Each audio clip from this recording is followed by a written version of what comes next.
In 1974, we aimed a radio telescope at the stars and tried to introduce ourselves to the universe. From the mountains of Puerto Rico, the Arecibo Observatory sent a beam of radio waves toward the constellation Hercules, toward a globular cluster called M13, 25,000 light-years away. It was a simple message, only 1,679 bits of information, describing who we are, what we're made of, and where we live. A cosmic postcard from a young civilization. We knew no one there would hear it for millennia. But what we didn't anticipate were the closer neighbors, the ones who might be listening already. Because long before Arecibo, humanity had been talking to the universe without permission. Every radio broadcast, every radar sweep, every TV signal we ever made has been leaking into space since the dawn of the 20th century. A century of unintentional confessions. Our sitcoms, our weather reports, our wars. All of it racing outward at the speed of light, carried on expanding shells of electromagnetic noise. Within 130 light-years, thousands of stars have already been bathed in the static of our existence. We are not a quiet world. We are a planet surrounded by an invisible bubble of chatter. Astronomers call it the radio bubble, a sphere of sound and signal marking the first century of human technology. To us, it feels like nothing.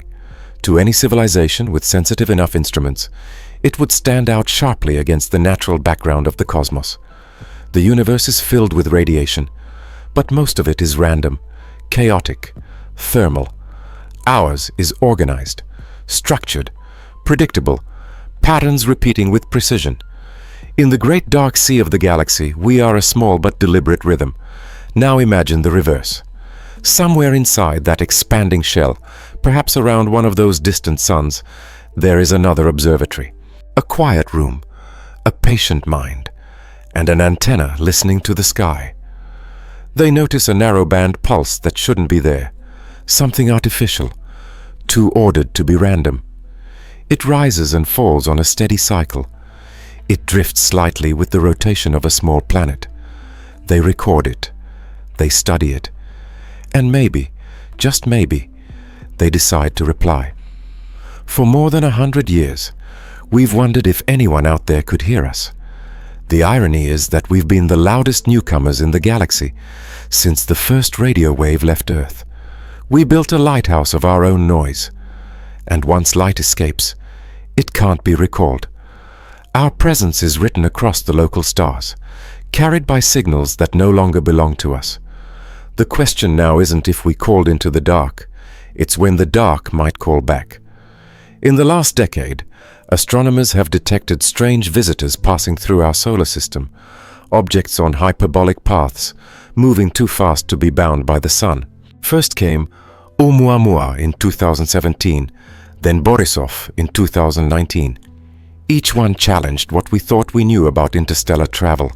Each one stirred the same quiet question. Are we being visited? Then in 2025 another appeared, 3I Atlas. And this time something was different. It didn't just move, it spoke. Tonight, we follow the thread from those first whispers of radio to the moment an alien messenger seemed to answer them. We trace the evolution of a signal, from the unintentional chaos of our own transmissions to the structured reply that arrived across the void. What began as an accident, a century of electromagnetic leakage, may have become an invitation. If that's true, then 3I Atlas isn't just a comet or a rock or a frozen wanderer. It's a mirror held up to our own curiosity, reflecting the question we've been asking since the first antenna hummed to life. Who else is out there, and have they heard us? Now, prepare yourself. We begin part 1, shouting into the dark. The first human voices to escape Earth were never meant for the stars. In the early 1900s, long before satellites and space probes, engineers sent faint radio pulses across the Atlantic. Those primitive signals, simple dots and dashes of Morse code, did something no one had planned. They left the planet. Every broadcast since then, from the crackling news bulletins of World War I to the laughter of old sitcoms, has joined a slow-moving tide of radio energy spilling into space. It began as a whisper. Over time, that whisper became a shell, an invisible sphere of sound expanding outward from our world. Astronomers call it the radio bubble. It grows by 1 light year every year, a century of electromagnetic fingerprints rippling away from Earth. At its edge today, roughly 130 light years from us, the faintest traces of our presence drift among the nearby stars. Thousands of suns now lie within that bubble, and for anyone orbiting them, the faint hiss of Earth's broadcasts has already arrived. We are wrapped in our own echo. Inside that bubble, not all transmissions are equal. Some were accidental, unconscious leaks from our everyday life. Others were deliberate, intentional attempts to say hello. The first kind is chaotic. Radar sweeps bouncing off asteroids, military communications, TV sitcoms, FM radio. They form a tangled background of human noise. The second kind is carefully crafted. The pioneer plaques, engraved with our anatomy and location. The golden records aboard Voyager, carrying music, greetings, and the sounds of our planet, and the focused binary pulse of the Arecibo message. Together, they mark the line between curiosity and confession. Yet physics imposes humility.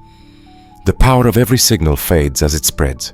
The inverse square law ensures that energy drops with distance, quickly swallowed by the cosmic noise that fills the galaxy. At a few light years away, even our strongest television transmitters fade into a whisper. At 100 light years, they dissolve into static indistinguishable from the background hum of the universe. Our planet is a faint but structured whisper amid that cosmic noise, a tiny note in a vast and restless symphony. And still, the structure matters. Natural radiation doesn't repeat itself in neat intervals. It doesn't encode carrier frequencies or modulations. To a careful observer, our emissions would look like the pulse of intelligence, rhythmic, intentional, designed. The radio bubble is not just a byproduct of technology. It's our signature, a timestamp of a species that discovered electromagnetism and couldn't stop talking. Imagine that signature as a living sphere surrounding Earth, glowing faintly in radio light. It expands with every heartbeat of our civilization. Inside it are layers of history, the first Morse transmissions, the static of 1930s newsreels, the crackle of moon landing broadcasts, the electronic heartbeat of GPS satellites. Each year adds another skin, another echo of who we were. Somewhere within that layered sphere, the first episodes of early television are now passing beyond nearby stars. The Beatles have left the solar system. Apollo 11's One Small Step drifts quietly toward Vega. We have filled the night with the ghosts of our own voices. If anyone were listening from just a few light years away, they'd already know we exist. They would hear our pattern long before they saw our planet. The atmosphere of Earth would tell them we have oxygen and life. The radio bubble would tell them we have minds and machines. They wouldn't need to guess. They would only need to decide whether to answer. That's the unspoken promise of the radio bubble. It doesn't just reveal that we are here. It invites recognition. Every signal we send, even by accident, says the same thing. We are awake. The question is whether that invitation was received long ago. We like to think of ourselves as small, lost in the vastness of space. But the truth is that we glow. Against the black of the cosmos, our world has become a tiny beacon, a lighthouse flashing endlessly in every direction. We are the noise that breaks the silence. We are the artificial hum within nature's quiet. Somewhere within that expanding sphere, a star might have heard us. Maybe a civilization, older and patient, recorded the first flicker of our presence and began to wonder what we were. Maybe they have already replied, sending their own pattern of light and hydrogen back toward the source. Their message would still be traveling, crossing the same void our voices once entered. And when it finally arrives, it won't be from the edge of the galaxy. It will come from within our own radio bubble. Do we still whisper, or have we already shouted too loud? When humanity first began to understand the scale of the cosmos, we realized how lonely it looked. The distances between stars were too vast for ships or shouts. So we did what castaways have always done. We placed messages in bottles and threw them into the sea of night. 3 bottles, in particular, carry our fingerprints farther than any human will ever travel. The first left Earth in 1972. It was small, no larger than a notebook, bolted to the side of a spacecraft called Pioneer 10. Etched into a gold anodized aluminum plate were 2 figures, 1 man, 1 woman, standing beside the outline of their ship.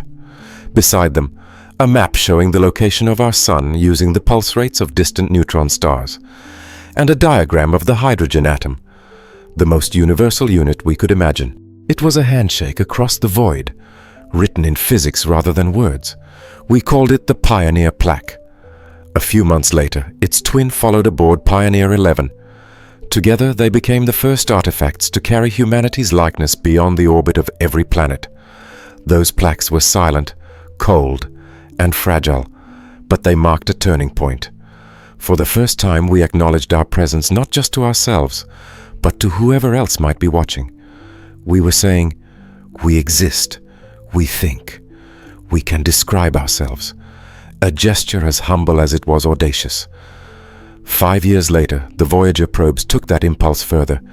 Each carried a golden phonograph record, copper-plated with gold, designed to survive for 1 billion years.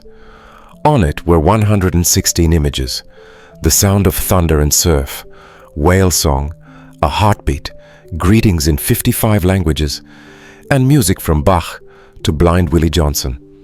It was, in a sense, a mixtape for the universe, a museum compressed into 12 inches of metal, designed to play to any listener who could decipher its instructions. Carl Sagan called it the bottle in the cosmic ocean. It wasn't about expecting a reply. It was about the act of reaching out, the defiant optimism of a species unwilling to remain silent. The Voyager records are still traveling now, sailing beyond the heliopause, into the interstellar dark. The information encoded on them will outlast every mountain, every city, every word we have written. Long after Earth is gone, the sound of rain and laughter will still be drifting between the stars. But the most ambitious message of all was not a plaque or a record. It was a pulse of pure energy. On November 16, 1974, the Arecibo radio telescope transmitted a tightly focused beam of ones and zeros toward the Hercules cluster. The message was short, 1,679 bits, but dense. 2 prime numbers multiplied together to form a grid of information. The numbers 1 to 10, the atomic numbers of the elements in DNA, a sketch of a human being, the outline of our solar system, and the shape of the antenna itself. It was the first time humanity had deliberately used radio as a language for the stars. We knew, even then, that no one would ever read it. M13 lies 25,000 light-years away. The message will not reach its destination for hundreds of generations. And even if someone were there to catch it, their reply would take another 25,000 years to arrive. But we sent it anyway, because silence felt unbearable. That's what these artifacts share. The Pioneer plaques, the Voyager records, the Arecibo message. Each was a statement of faith, not in religion, but in continuity. We believed there would be someone, someday, capable of understanding. We believed knowledge could be a bridge across time itself. Sometimes the act of calling matters more than the answer. What if, though, someone actually decoded one of them? What if one of our bottles, drifting through interstellar space, found a reader? The idea sounds romantic, almost naive, but so did flight once. So did radio. So did the thought that a creature on a tiny planet could reach the stars with mathematics and hope. For most of our history, we assumed we were alone in the conversation. Then, in 2017, astronomers discovered something that changed everything. A visitor from beyond the solar system, moving too fast to belong here. It tumbled through the sunlight, reflecting strangely, as if shaped by intention. We named it Oumuamua, the first known interstellar object ever observed. At first, we thought it was just a rock, but its motion, its brightness, its silence, they didn't quite fit. The data whispered of something unfamiliar, something that might not be natural at all. We thought we were alone until then, and that was only the beginning. For all our reaching out, there has always been an argument simmering beneath the surface of every message we send. Should we even be speaking at all? The search for extraterrestrial intelligence, SETI, was built on the principle of listening, not calling. Since the 1960s, radio astronomers have pointed their antennas toward the sky, scanning for narrowband signals that might stand apart from nature's static. They've listened to the hiss of quasars, the crackle of pulsars, and the deep, steady whisper of the Milky Way's hydrogen line. But they've said nothing in return. That caution wasn't born from apathy. It came from fear, or perhaps humility. The universe is vast, and we are new to it. To many scientists, the idea of broadcasting our location to the unknown seemed reckless. Better to stay quiet, they said, until we understand who might be listening. The cosmos might be full of listeners, or full of predators. Either way, once you speak, you cannot unspeak. But not everyone agreed. A smaller, louder faction formed under a different name, METI, or Messaging Extraterrestrial Intelligence. They argued that silence is not safety, it's stagnation. Civilization, they said, is defined by its willingness to reach beyond itself. If no one speaks, one Métis advocate wrote, no one hears. To them, broadcasting was not arrogance. It was responsibility. If life exists elsewhere, it deserves to know it's not alone. That divide between listening and speaking became one of the strangest moral debates of the modern age. Who, after all, gets to represent humanity? A single observatory, a government, a species of 8 billion voices, none of whom agreed on what message to send. The question of who speaks for Earth remains unanswered. It's not just about science. It's about power, ethics, and the fear of unintended consequences. History has only deepened that tension. In 1967, a young astronomer named Jocelyn Bell noticed a perfectly timed series of pulses in her data. Sharp, regular, repeating every 1.337 seconds. They were so precise that her team jokingly labeled the source LGM-1, Little Green Men, Candidate 1. It wasn't aliens, of course. It was the first discovered pulsar, a rotating neutron star sending out radio beams like a cosmic lighthouse. The universe had fooled us with its own machinery. A decade later, in 1977, another strange signal appeared. It lasted just 72 seconds, received by the Big Ear Radio Observatory in Ohio. It matched the profile of an artificial transmission, narrowband, clean, centered near the hydrogen frequency. An astonished researcher circled the printout and wrote one word in the margin. Wow! It never repeated. No one ever found it again. The wow signal became SETI's most famous ghost. Each time we've thought we heard a voice, it has turned out to be the universe itself. A pulsar, a reflection, a satellite, or simply random noise. We've mistaken pulsars for greetings, noise for intent, coincidence for contact. And yet, each false alarm leaves us more prepared, sharpening our instruments and our imaginations for the real thing. What if the next one isn't noise? What if, buried in the static, there's a message that doesn't fade, one that moves when we move, one that listens when we listen?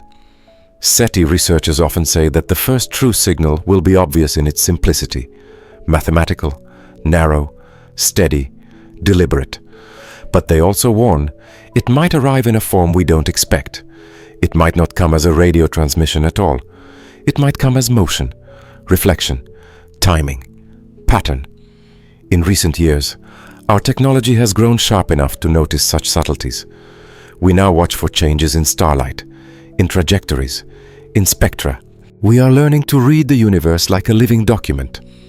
And perhaps, in that process, we have already stumbled upon the first real reply, because in 2025, something unusual entered our sky. It wasn't a signal, it was an object. It moved too fast, too precisely, and too deliberately to fit what we knew. It came not as a beam of radio, but as a visitor, not as sound, but as presence.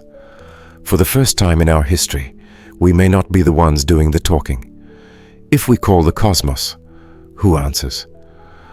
On the night of July 1st, 2025, a telescope in the Chilean desert caught something strange moving against the starfield. The Asteroid Terrestrial Impact Last Alert System, ATLAS, was designed to spot small bodies that might threaten Earth. It wasn't built to discover visitors from another world. Yet, there it was, a faint streak of light moving far too fast, following no familiar path. Its orbit didn't close on itself. It wasn't bound to the sun. Whatever it was, it came from interstellar space. At first, the observers assumed an error, an asteroid misclassified by motion blur. But as the hours passed, and more telescopes joined in, the data refused to behave. The object was moving at an impossible speed, nearly 70 kilometers per second relative to the sun, fast enough to escape the entire solar system. Its trajectory curved not in an ellipse, but in a perfect hyperbola, a signature of something passing through, not staying. Confirmation came within 24 hours. Pan-STARRS in Hawaii and the Zwicky Transient Facility in California both detected it, each independent observation narrowing the orbital path with precision. It was no mistake. A new visitor had entered our system, the third ever known. They named it 3I Atlas. 3I for the third interstellar object on record. Atlas for the survey that first saw it. The first, Oumuamua, had passed in 2017. A needle-shaped mystery that left more questions than answers. The second, Borisov, in 2019, had been a more conventional comet. But this new one, 3I Atlas, was unlike either. Early brightness models suggested something long and narrow, perhaps 200 meters in length, but only a few meters thick. Its light curve showed regular fluctuations, as if it was rotating steadily around its axis once every 8 hours. That wasn't unusual by itself. What was unusual was the precision of its spin. Most comets tumble chaotically, their shape uneven, and their surfaces rough. This one rotated with the steadiness of a gyroscope, like an object balancing itself on purpose. Radar studies began a week later. The Green Bank telescope sent a pulse and waited for an echo. When it came, the reflection was clean and bright. Too bright. Natural rock scatters radar signals diffusely, producing a fuzzy return. Ice produces a soft echo. 3I Atlas reflected like polished metal, like a mirror. The data stunned the team. Its reflection was too perfect. Its motion, too precise. The spectroscopic analysis deepened the mystery. Astronomers expected the familiar absorption lines of ice or carbon-rich dust, the fingerprints of a typical comet nucleus. Instead, they found something missing. The surface showed no trace of volatile gases, no jets, no coma, no tail, just sunlight glinting from a smooth, featureless body. The composition was neither rock nor ice. It was something else. For days, the observatories exchanged data, each more cautious than the last. Could it be a fragment of a larger object? A shard of an ancient world? Or was it something built, not born? The debate echoed across scientific journals and midnight broadcasts. One astronomer called it an interstellar mirror. Another said it was nature's optical illusion. A third refused to speculate at all, writing simply, "There's something unsettling about how it behaves." Computer simulations revealed another anomaly. The object seemed to accelerate slightly as it moved closer to the sun, but not in the way comets do. There was no outgassing to explain it, no jets of sublimating ice. The change was subtle, smooth, almost guided, like a sail catching sunlight. That possibility, a light sail, ignited a firestorm of speculation. Was it a probe, drifting silently between the stars? To calm the growing excitement, NASA and the European Southern Observatory issued careful statements. The evidence, they said, was inconclusive. The object's shape was consistent with a natural body. Its acceleration was within the margins of measurement error. But the tone of those briefings couldn't hide what the data implied. Nature rarely makes straight lines, and it almost never polishes them. Telescopes across the world turned to track it. Even amateur astronomers began uploading images, grainy but haunting, tiny streaks of light against the velvet black of space. The public fascination was instant. Headlines called it the Silent Wanderer, the Third Messenger, the Stranger Beyond Mars. As 3I Atlas approached perihelion, the point closest to the Sun, its reflections changed. The brightness fluctuated in a way that no one could explain. It wasn't random. The intervals repeated, steady and deliberate. A pattern began to emerge in the timing of the light, like a sequence of pulses. Some called it coincidence. Others called it communication. The world watched as scientists debated on live television. Was it a natural phenomenon behaving unusually, or something that wanted to be noticed? The speculation wasn't helped by what came next. Radio observatories tracking the object reported an anomaly. Faint, narrowband emissions hovering around 1420 megahertz. The hydrogen line. The most natural frequency in the universe, and the one chosen by SETI as the ideal channel for interstellar contact. The data was noisy, uncertain, buried in the interference of the solar wind. But it was there, and it moved with the object. The discovery left the scientific community divided. Some argued for caution, warning against pattern seeking in random data. Others saw the timing, the brightness, the precision, and couldn't dismiss the possibility. The debate felt familiar. Humanity had been here before, with LGM-1, with the WOW signal, with Oumuamua. We had seen anomalies and convinced ourselves they were whispers. And yet, 3I Atlas refused to fit into any box we'd built. Astronomer Maria Ortiz from the University of Chile described it best. Every comet we've ever seen looks like chaos. This one looks like intent. By late August, the object had crossed the orbit of Mars. Radar echoes confirmed its surface remained smooth and reflective. No tail, no trail, no dust. It was as if it were built to stay hidden until someone looked directly at it. In a quiet control room, a researcher stared at the telemetry and whispered, "What if it's not a comet, but a craft?" For a moment, no one answered.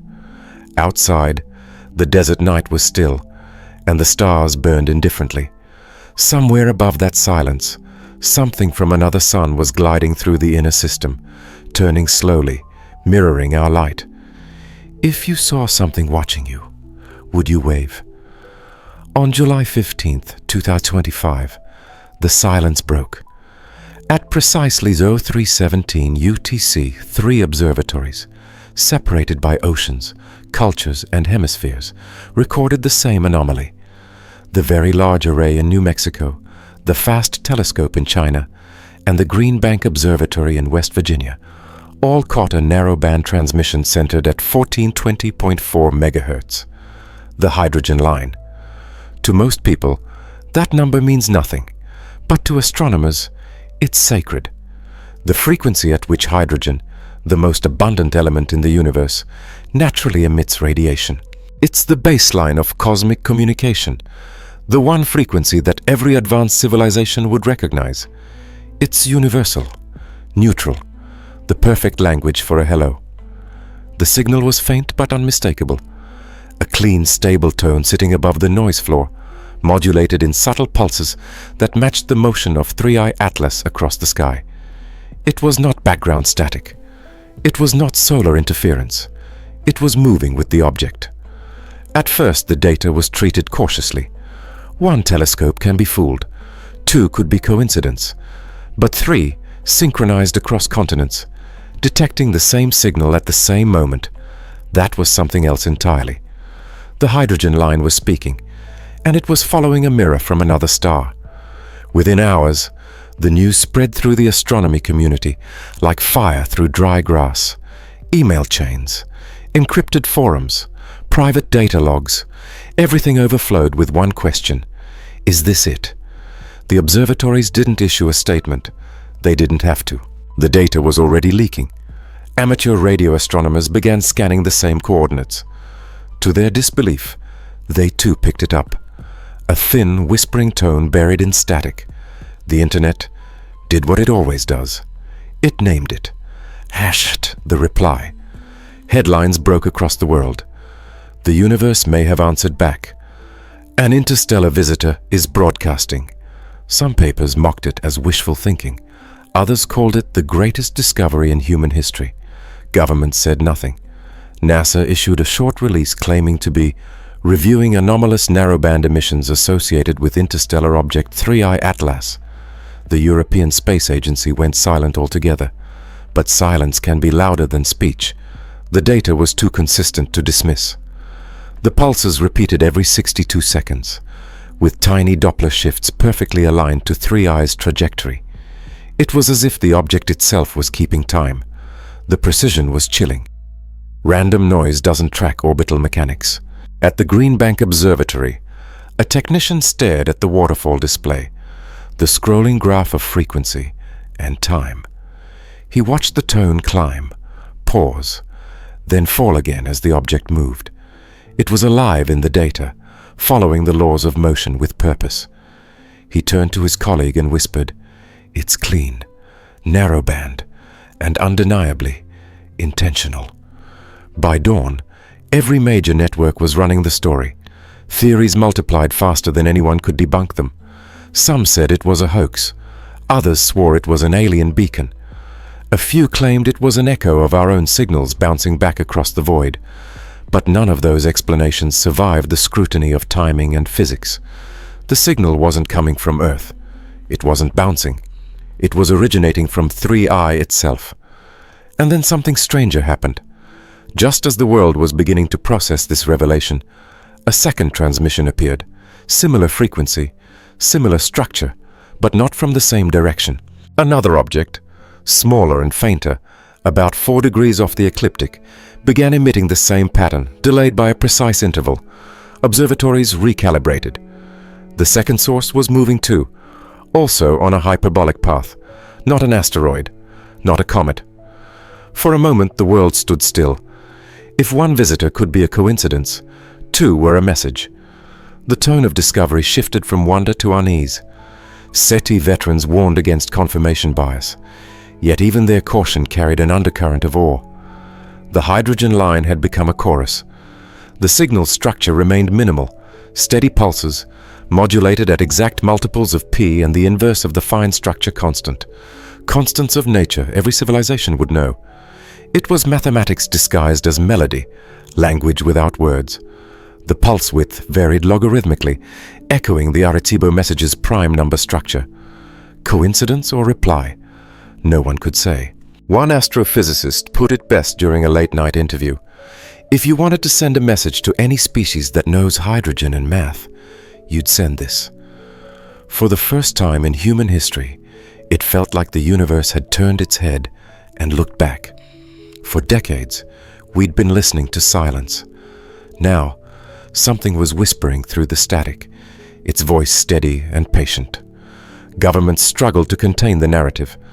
Leaks from internal SETI channels hinted that the signal contained a repeating harmonic, one that corresponded to the periodicity of Earth's rotation.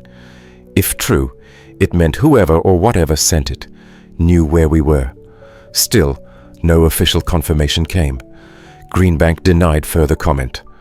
FAST shut down public access to its logs. The VLA scheduled emergency maintenance. Yet amateur receivers continued to detect the hum. Ordinary people could tune in and hear it for themselves. A faint beeping tone in the void. For days, the tone persisted, unwavering. Then, as suddenly as it began, it changed.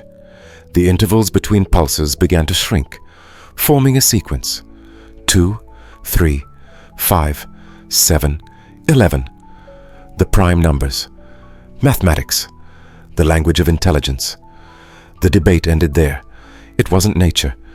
It wasn't interference. It was deliberate. Someone, or something, was counting with us.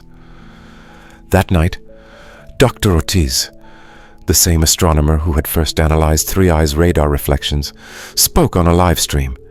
Her voice trembled between awe and disbelief. "We've listened for a century," she said.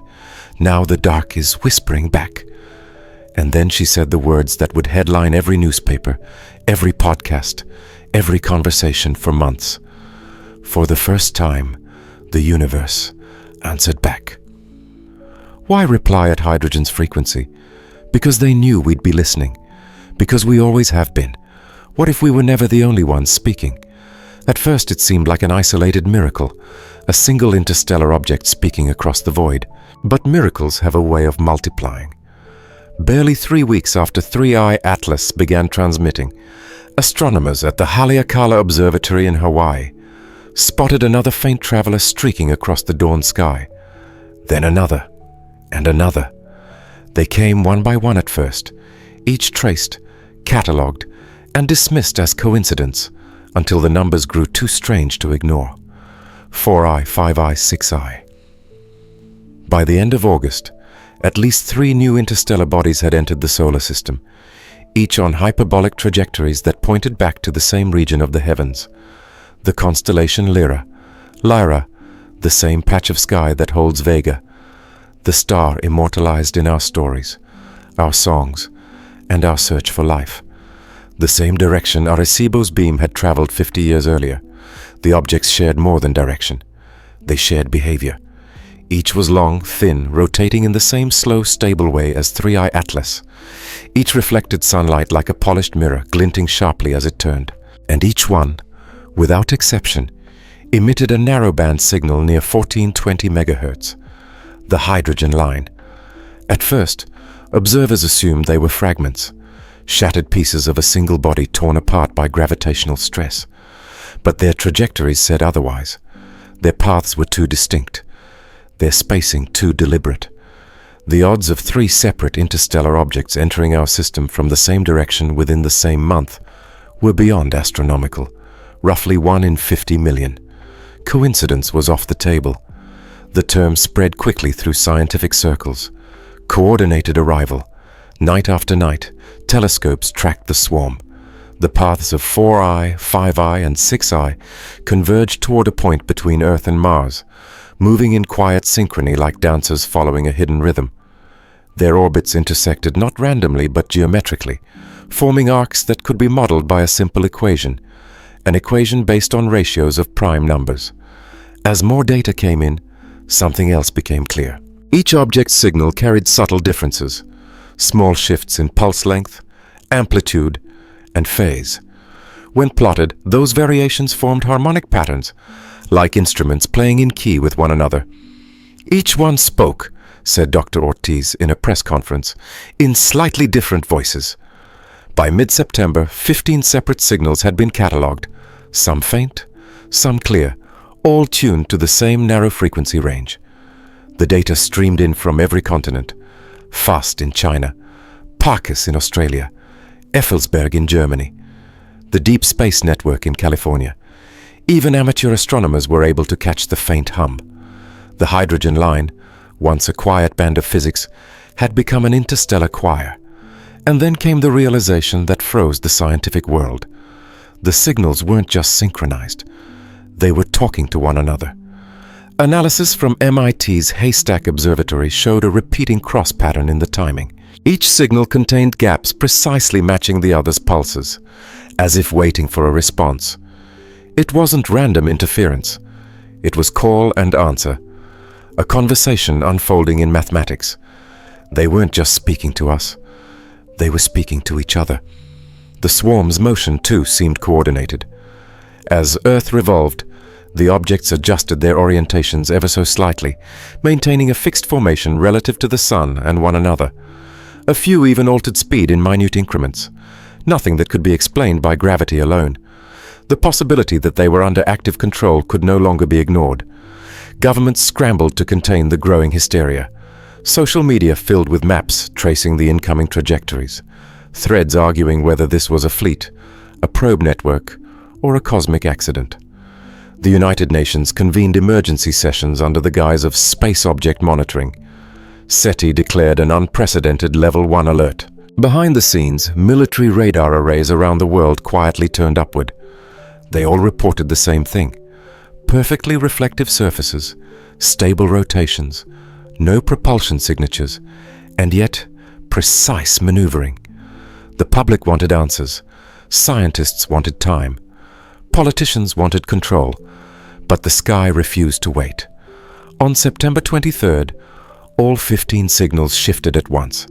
The frequency jumped by a small identical offset, exactly 1.42 megahertz above the hydrogen line. It was as though the swarm had changed channel together, perfectly synchronized across millions of kilometers.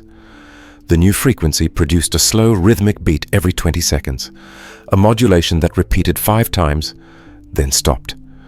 The pattern matched the binary code used in the 1974 Arecibo message. The same primes, the same rhythm. Every news outlet on Earth carried the headline the next morning: "The swarm replies." The fear that followed wasn't the fear of invasion, it was the fear of comprehension. The idea that something across the stars had not only heard us, but understood us enough to echo our own mathematical greeting back to us. Experts debated through sleepless nights. Was it mimicry? A gesture? A test of recognition? Or was it simply what any intelligence would do upon detecting a structured message? Reply in kind. Astrobiologists compared the swarm to biological systems. A colony, a hive, a network of self-contained probes operating as a single organism. Others speculated it might be autonomous. Machines seeded long ago, wandering the void until they detected technology like ours. Some dared to whisper the word fleet. They weren't debris, wrote Dr. Ortiz in her log that night. They were messengers. And if they were messengers, then someone or something had sent them. The discovery forced a shift in perspective. For decades, we'd been scanning for a singular voice, a single origin, a star, a planet, a civilization. But what if communication didn't begin with one speaker? What if it began with a system, a network designed to coordinate across light years, sharing information faster than we could even imagine? Astronomers began to model the swarm's geometry, mapping how the signals overlapped. The results stunned even the skeptics. Their spatial arrangement formed a near-perfect logarithmic spiral, the same pattern found in galaxies, hurricanes, and DNA. Coincidence again seemed too generous a word. As the pattern persisted, the question shifted from "what are they?" to "why are they here?" Why now? Why us? Perhaps they had always known about us. Perhaps our first radio waves reached them long ago, and what we were witnessing now was simply the reply, arriving right on schedule, after years of travel across the void. If so, it wasn't a coincidence. It was an appointment. Every great discovery begins with awe and ends with humility. Watching the swarm unfold, humanity felt both. For the first time, we were seeing what interstellar intent might look like. Calm, mathematical, deliberate. Not an invasion, not an accident. A statement of presence. The night skies grew busier. Tiny glints crossed the telescopic fields like fireflies in formation. The hum of the hydrogen line filled receivers around the world. The message was simple, unspoken, and immense. You are not alone. If they can coordinate across light years, what kind of mind connects them? The night the swarm's signals stabilized, the world's observatories began the most exhaustive analysis in human history. Every data stream from 3i through 6i, every echo, every harmonic, was logged and indexed. Across thousands of terabytes of raw data, patterns began to emerge, too clean, too elegant to be random. The first discovery came from a small research team at the University of Toronto. They aligned the timestamps of each object's signal and noticed something remarkable. Every pulse matched a specific period in Earth's broadcasting history. The object closest to the Sun was synchronized with the late 1940s, when radio towers first blanketed the planet. The next correlated with the early television era. Another matched the timeline of our deep space radar pings. Each visitor mirrored a chapter of our technological voice, as if every one of them had been launched in response to what we once sent. When mapped out, the timeline told a story. A century of noise going out, a century of silence coming back. The intervals between their arrivals even matched the time it would take a reply to travel from the nearest stars within that 130 light-year sphere. Every calculation whispered the same implication. This wasn't coincidence. It was choreography. The patterns went deeper still. SETI analysts at the Greenbank facility isolated the core of 3I Atlas's transmission, a repeating mathematical grid. The sequence began, predictably, with the first 20 prime numbers, just like the Arecibo message. But then it continued, past the primes we had sent, into new territory. Twin primes, Sophie-Germain primes, mathematical relationships that hinted at structures we hadn't yet mapped, the kind that mathematicians chase for lifetimes. It was as if the sender had taken our message and extended it, completing the sequence we had started 50 years ago. They understood our math, one analyst said, staring at the data, and they replied with theirs. Skeptics fought hard to contain the narrative. They argued that prime numbers could arise naturally from statistical filters. They said our pattern recognition was running wild, that humanity was building meaning out of noise again. But the evidence refused to vanish.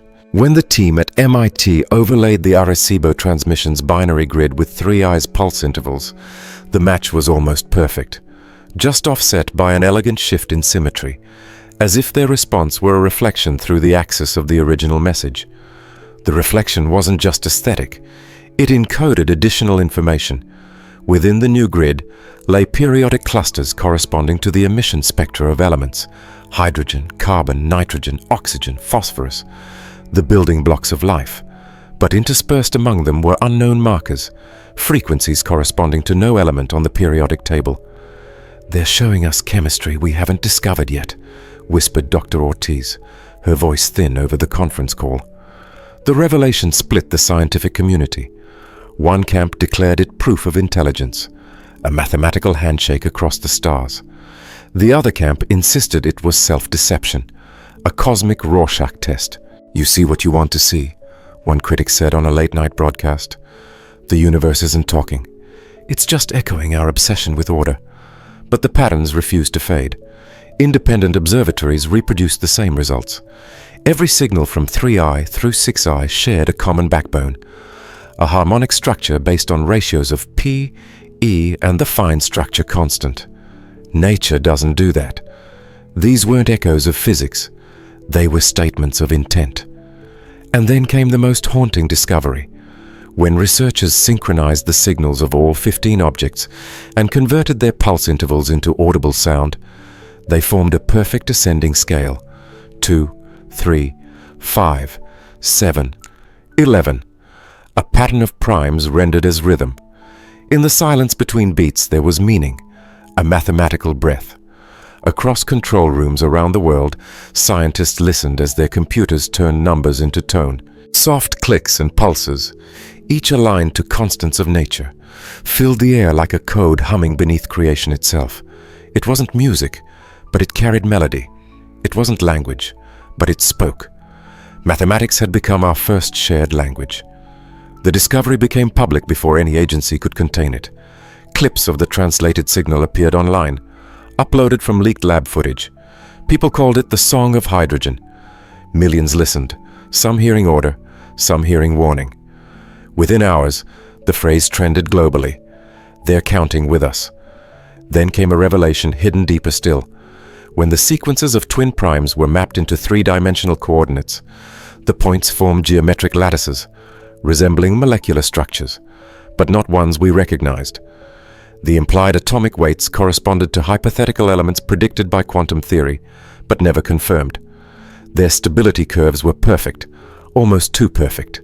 Whoever sent this wasn't just communicating, they were teaching. "What are they teaching us?" one interviewer asked Dr. Ortiz in a live broadcast. She hesitated before answering. "How to look harder."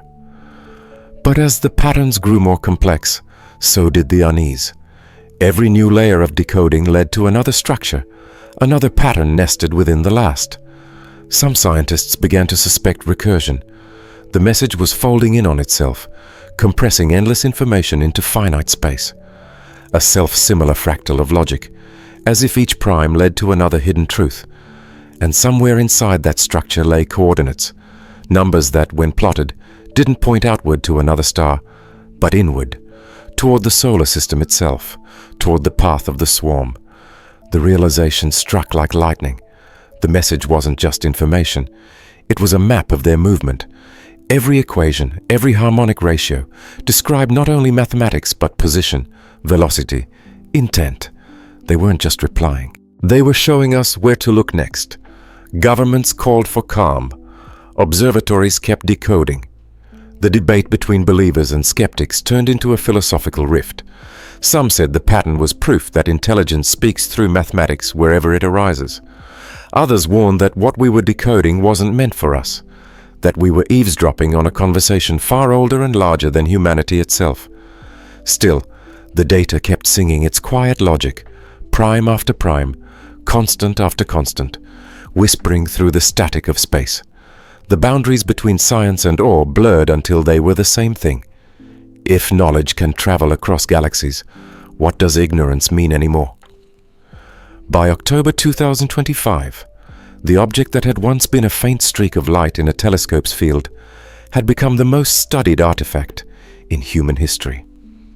3I Atlas was no longer just a curiosity. It was a riddle with mass, motion, and intent. Every new observation deepened the mystery rather than resolved it. The object measured roughly 200 meters in length, but only 2 meters thick, an impossibly slender ratio that defied everything we knew about natural formation. It wasn't a rock, or a shard, or a chunk of interstellar ice. It was a panel, a broad, flat sheet gleaming with metallic brightness as it turned, reflecting sunlight with a precision that bordered on self-awareness. Its rotation was stable, measured at 1 revolution every 8 hours. No tumbling, no chaotic spin, no sign of decay. The rotation axis maintained itself with mathematical regularity, as if controlled by invisible gyros. When radar pulses struck its surface, the echoes came back sharp and uniform. It didn't scatter like stone or ice. It mirrored. It adjusted itself, Dr. Ortiz whispered during one transmission session, like it was watching us back. Under polarized light, the reflections grew stranger. Spectroscopic data showed a composition dominated by carbon composites and metallic alloys, but with spectral peaks that didn't match any known terrestrial alloy. The reflectivity was off the charts, almost like graphene bonded with something denser, something engineered. Some suggested aerographite. Others proposed exotic metamaterials capable of bending electromagnetic radiation in ways Earth had only begun to theorize. Whatever it wasn't natural. As the days passed, it became clear that 3I Atlas wasn't alone. High-resolution radar revealed smaller fragments orbiting it in symmetrical paths, 6 of them labeled A through F. Each fragment measured between 5 and 12 meters across, each moving with synchronous precision around the parent body, like moons around a planet. Their spacing and timing were so perfect that some researchers nicknamed them the satellites. The leading theory called the structure a light sail, a device propelled by the gentle pressure of starlight. But even that didn't fit perfectly. If it were purely a sail, it should have behaved passively, drifting and tilting with radiation pressure. Instead, it seemed to maneuver, adjusting its attitude ever so slightly in response to observation attempts, almost as if acknowledging our gaze. When Greenbank targeted the object again with a radar pulse, something happened that no one could explain. The moment the pulse hit, a section of the panel folded, reflecting the signal back at a steeper angle.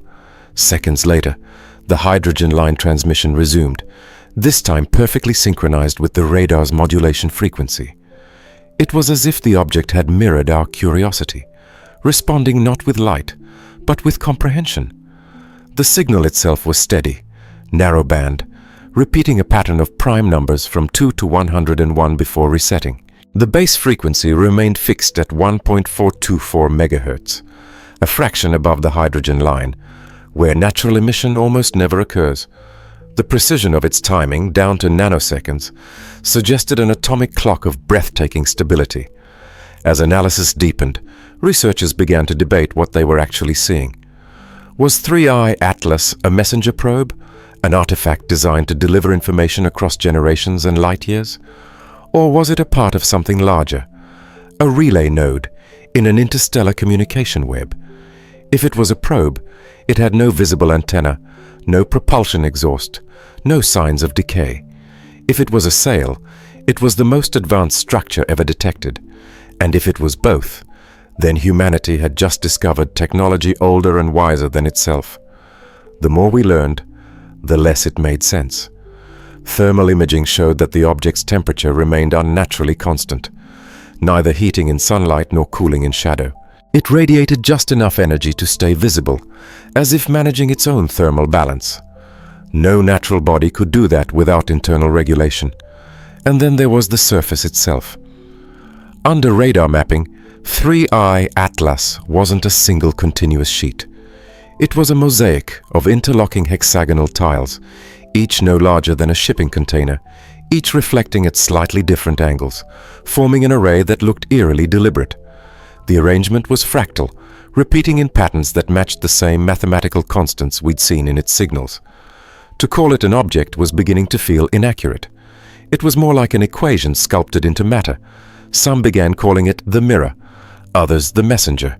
A few simply called it the eye. When the Hubble successor telescope turned its lens toward it, the image was almost poetic. A razor-thin silhouette gliding through sunlight, surrounded by 6 faint companions. The central body's edges shimmered with reflected starlight, like a blade cutting through the black. It was both science and art, an object that existed at the intersection of geometry, physics, and imagination. And in its presence, every question we asked about the universe seemed to bend inward. What was it made for? What could it see? And why was it here, now, orbiting our sun in plain sight, as if waiting for us to notice? The answer, some said, lay in its silence. It didn't transmit language. It transmitted structure, meaning without words. But the silence was about to end. As radar mapping intensified, a cluster of its smaller satellites began unfolding, revealing new panels beneath. They rotated toward Earth for the first time, reflecting sunlight directly back along our line of sight. For a brief, dizzying moment, the signal strength from the hydrogen line increased tenfold. Every telescope recorded the same event. The object had opened itself. It wasn't hiding anymore. It was participating. Is it a probe or a message? Are we observing or being observed? On December 3rd, 2025, the world agreed to speak. For the first time in history, humanity, fractured by language, ideology, and distance, found a single sentence of consensus. We would answer. The United Nations convened an emergency session under the banner of the Committee for Planetary Communication. Every major observatory, from Green Bank to FAST to the Deep Space Network, had their transmitters synchronized under one purpose. The plan was simple, humble, and almost poetic. At 00 whole clock UTC, a unified transmission would be sent toward 3I Atlas on the hydrogen line, the same frequency it had used to call us. The message was designed not as a statement, but as a gesture, a mathematical wave of recognition. The content was stripped to its essence. No politics, no poetry, no ego, just the shared language of the universe. The sequence of prime numbers from 2 to 101, a binary representation of the periodic table, up to element 118, a schematic of hydrogen's spectral signature. The message would last exactly 4 minutes. Then silence, listening. When the countdown reached 0, the transmitters fired. Around the globe, parabolic dishes turned skyward. In control rooms and living rooms alike, people held their breath. The radio waves left Earth, traveling outward at light speed, merging into one beam of structured thought. For a moment, it felt as though the entire planet had exhaled in unison, finally, deliberately, into the dark. Then came the wait. 18 minutes passed, long enough for doubt to settle in, long enough for skepticism to whisper. The signal should have taken hours, even days, to provoke a reply, if there was anyone to reply at all. But at the 18th minute, every receiver on Earth lit up. The hydrogen line flared. A tight band pulse arrived, steady, calm, unmistakable. It was a reply.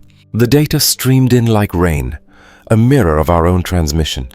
Primes answered with primes, but extended beyond. Our 2, 3, 5, 7, 11 became their 13, 17, 19, 23, until the sequence leapt beyond any known limit, introducing primes that no human algorithm had yet verified. And between the sequences appeared interleaved structures, binary grids encoding periodic elements that didn't exist on our table. Unknown elements, unknown physics, unknown potential. The first instinct was disbelief. The second was awe.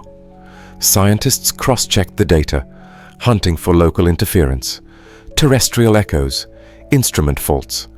There were none. The signal was clean, narrowband, intentional. Then something extraordinary happened. The brightness of 3I Atlas changed. Slowly, gracefully, a pulse of light rippled along its surface, first faint, then brilliant, then gone. It wasn't random reflection. It was a single, deliberate flash, timed precisely with the arrival of the reply. To the naked eye, it would have looked like a distant star winking. But to those watching the telemetry, it felt like a nod. 18 minutes after humanity spoke, the stars answered. "For the first time," said Dr. Ortiz in a trembling voice broadcast worldwide, "we spoke and were heard." The world stood still. Every language carried the same silence of wonder. Reporters cried on live feeds. Scientists clutched each other's hands in control rooms bathed in blue light. Priests and physicists alike whispered prayers of disbelief.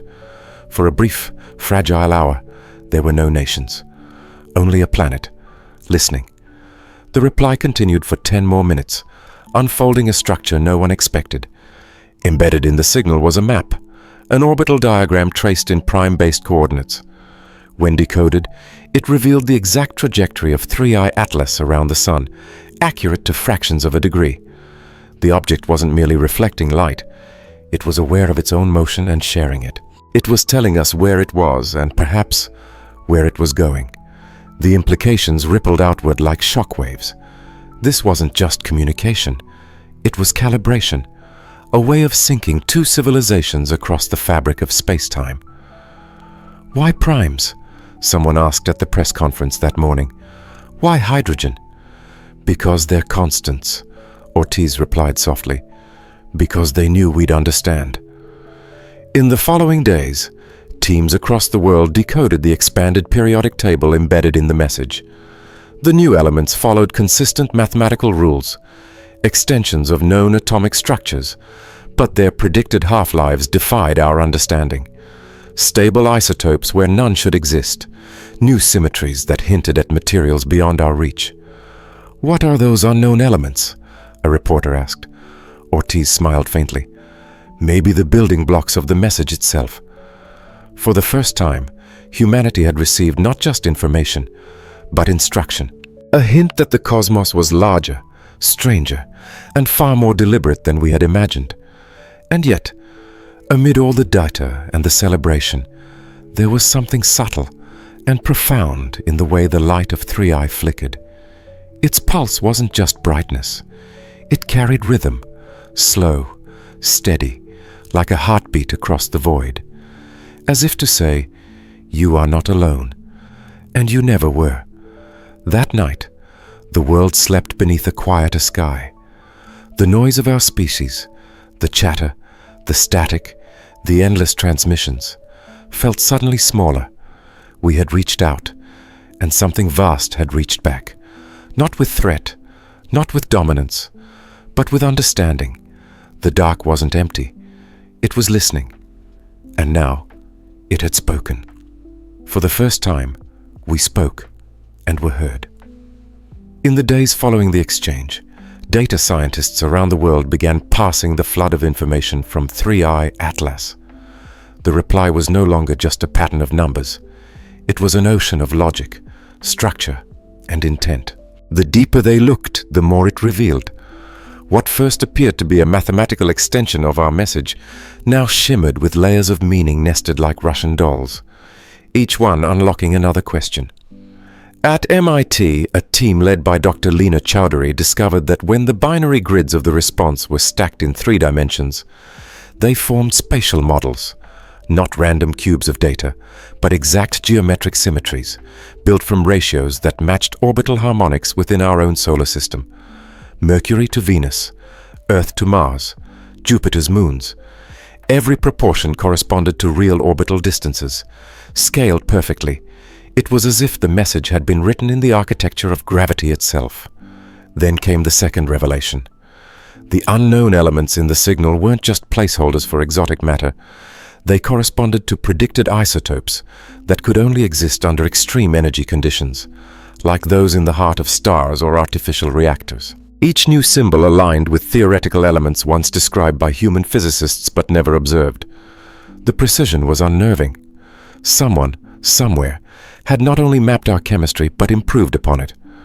"They're not showing us who they are," said Dr. Ortiz during an international briefing. "They're showing us how much of ourselves we've yet to understand." Yet the message wasn't merely technical. Within its mathematical lattice lay something stranger, a pattern of repetition that didn't belong to physics. The pulse intervals, when translated into musical ratios, produced harmonies eerily similar to human scales. It wasn't random. The same chord progression repeated every 32 cycles, a structure familiar to any composer, a melody encoded in mathematics. Some dismissed it as coincidence, the universe's fondness for symmetry playing tricks on us. But others heard intention, something bridging cognition and beauty. A scientist at Caltech described it best. "It's as if someone tried to teach us that art and science are the same language, spoken at different tempos." And then came the anomaly that changed everything. While analyzing the modulations from the swarm, 3i through 6i, one researcher noticed that the delays between their signals formed a time pattern. When those delays were plotted, they revealed a waveform identical to one recorded half a century earlier. The frequency drift of Earth's own Arecibo transmission as it left the planet in 1974. The realization spread like lightning through the scientific network. The signal we had received wasn't just inspired by our message, it was built from it. The reply was literally a reconstruction of our own voice, mirrored back with precision, and expanded as though someone had taken our simple melody and composed a symphony around it. The meaning was undeniable. They had been listening, not just to Arecibo, but to our century of noise, the crackle of radio, the hum of radar, the heartbeat of civilization. They had collected our fragments, decoded our attempts at meaning, and returned them to us purified, refined, and reassembled into a reflection of what we were trying to say all along. "For the first time," Dr. Ortiz said softly, "we're hearing what humanity sounds like when the universe sings it back." The reply was no longer just a message. It was a mirror. It spoke of scale, of symmetry, of patience beyond human reckoning. It carried no threat, no promise, no demand.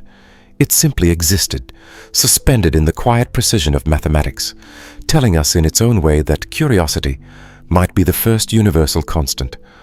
But hidden within the final portion of the signal was a last fragment, small, almost imperceptible. When decoded, it formed a binary image grid, and in that grid, rendered across lines of light and dark, was a familiar pattern, a spiral unfolding outward like a galaxy, anchored by a single dot at its center. The coordinates of that dot matched no known star. It wasn't a location in space. It was something far closer. It matched Earth's position in the Milky Way 50,000 years ago. The room fell silent when that discovery was confirmed. The implication was staggering. Whoever sent this reply knew where we were, and had known for a very long time. The pattern wasn't a conversation begun in 1974. It was a continuation of one we hadn't realized had started eons earlier. Our first signal hadn't summoned them. It had reawakened something already waiting, patient as gravity itself. "They've been here," Ortiz whispered, "long before we started listening." The realization was both terrifying and beautiful. If true, it meant intelligence had been watching the galaxy with the patience of stars, waiting for others to speak, replying when the noise grew coherent enough to deserve an answer.